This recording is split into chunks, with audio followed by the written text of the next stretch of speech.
Bom dia. Desculpa. O que a gente mais tem visto em comentário na rede é que o governo não consegue, em função dessa briga com os caminhoneiros, né, que apesar de mais no orçamento, a redução ou a isenção do PIS e COFINS e da CID, que ia causar um impacto aí perto de 10 bilhões na receita do governo. E ele não podia abrir mão dessa receita, já que o governo vem gastando, a bem dizer, desde a época do governo da presidente Dilma, né, mais do que arrecada. Muito bem. Só para vocês terem uma ideia, a solução do país tem jeito, né, que precisa um pouco de boa vontade.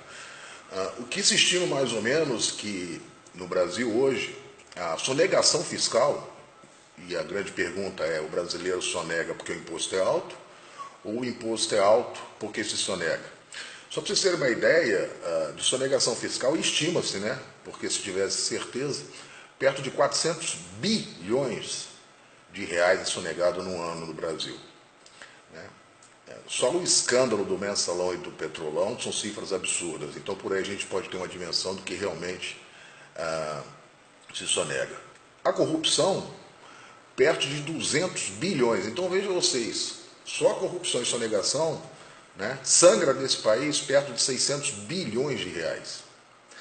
Tudo que o Brasil produz de riqueza ao longo de um ano, e em 2017, para vocês terem uma ideia, o Brasil produziu de riqueza, que é lâmpada, mobiliário escolar, carro, moto, tudo que você é produzido na economia, gira perto de 6 trilhões e 600 bilhões de reais. Né? Esse é o produto interno brasileiro. Bom, ô Léo, tem jeito para resolver o problema desse país? É claro que tem. Agora, o que precisa fazer é simplesmente uma conta e boa vontade. Né? Primeiramente, você mostrar para o mercado que você realmente quer resolver o problema da dívida fiscal. E isso significa que o governo vai ter que fazer um ajuste nas suas contas. Ou seja, vai ter que gastar menos. E quando eu falo gastar menos, né, um exemplo que eu acabei de dar agora é que só os gastos do governo com pessoal no ano gira perto de 300 bilhões. Isso é 14% de toda a riqueza gerada para pagar funcionário. É muito dinheiro.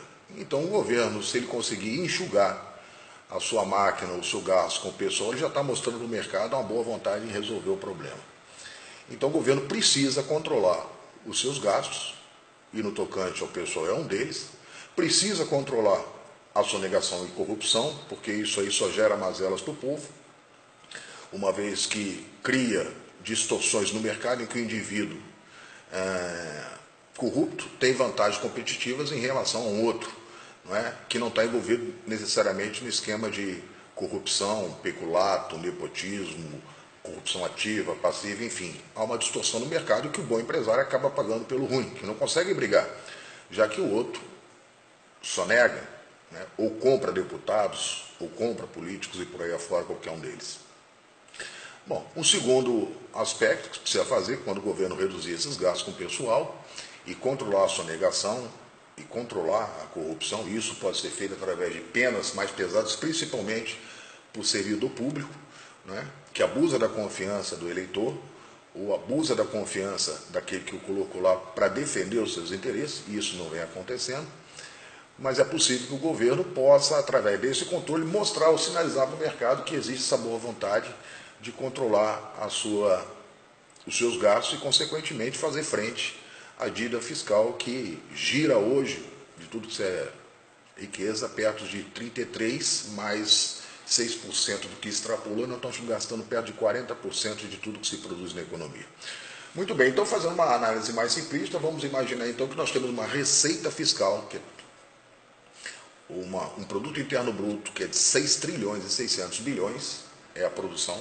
Precisamos fazer essa produção crescer, e isso vai acontecer à medida que o governo for mais eficiente nos seus gastos, reduzir os seus gastos, e ele fazendo a economia crescer, o produto interno bruto crescer e reduzindo gastos, ele está dando uma grande sinalização para o mercado.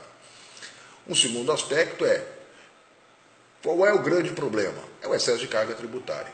Se nossa carga tributária hoje, não computando a dívida, gira na faixa de 34% de tudo que é gerado em riqueza, nós precisamos reduzir essa carga tributária.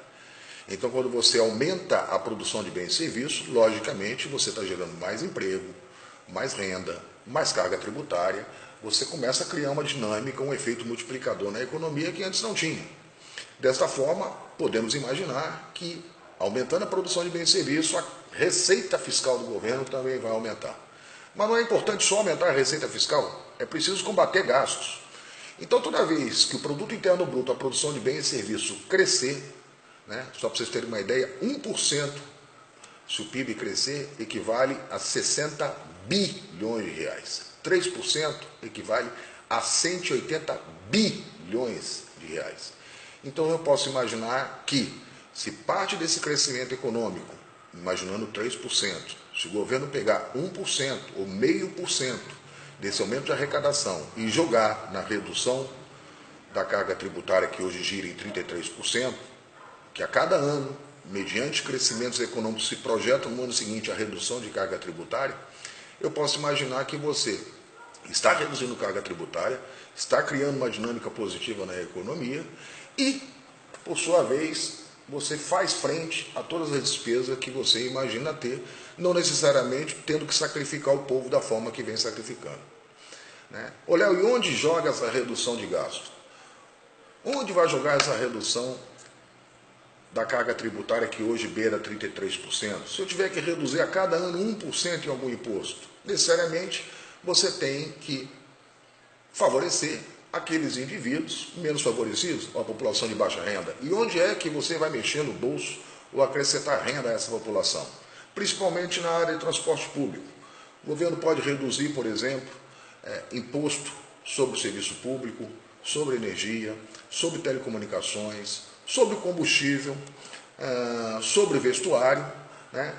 Essa redução do diesel, ou a eliminação da CID, do PIS e do COFINS, gerou um impacto de 10 bilhões. Ora, quando eu falei em 3% do crescimento, estava gerando uma receita de 180. Provavelmente o governo poderia até mesmo reduzir o PIS e COFINS da gasolina. Né? Ou seja, aumentos de crescimento econômico induz, e imaginando que não ocorra inflação, né? Induz a alta da receita fiscal porque as transações vão se avolumar. E o governo, controlando seus gastos, começa a sobrar alguma coisa para reduzir carga tributária. Eu penso que num período de médio e longo prazo é possível atenuar em muito o problema que o país enfrenta. Agora, necessariamente vai passar por leis mais rígidas, um controle maior sobre a sonegação, um controle maior sobre a corrupção, que hoje dilacera público e notoriamente para qualquer um que vê. Um grande abraço, o país tem jeito.